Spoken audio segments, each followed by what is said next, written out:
Jak zaprogramować pilota? Przytrzymujemy na odbiorniku, czyli na tej płytce, dolny przycisk. Trzymamy. Gdy dioda zacznie mrugać, przyciskamy naszego pilota, trzymamy, aż dioda ponownie zacznie mrugać. Od tego momentu mamy 10 sekund na wgranie kolejnego pilota, jeżeli chcemy. Przyciskamy i puszczamy. W ten sposób zaprogramowaliśmy dwa piloty. Teraz musimy poczekać, aż dioda skończy mrugać i w ten sposób zakończyliśmy programowanie i możemy zacząć używać pilota.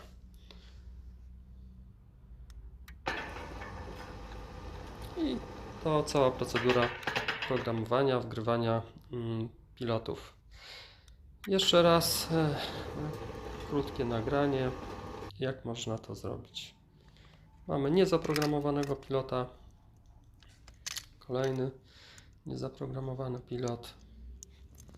Przyciskamy ten dolny przycisk, który odpowiada pierwszemu kanałowi, który z kolei odpowiada otwieraniu, zamykaniu, pełnemu otwieraniu i zamykaniu naszej bramy, a ten wyższy przycisk odpowiada za drugi kanał, który możemy wykorzystać jako otwieranie częściowe naszej bramy, ale musimy tam podłączyć jeszcze przewody do centrali. Tutaj tego nie robimy, ale możemy zaprogramować ten drugi kanał identycznie jak ten pierwszy.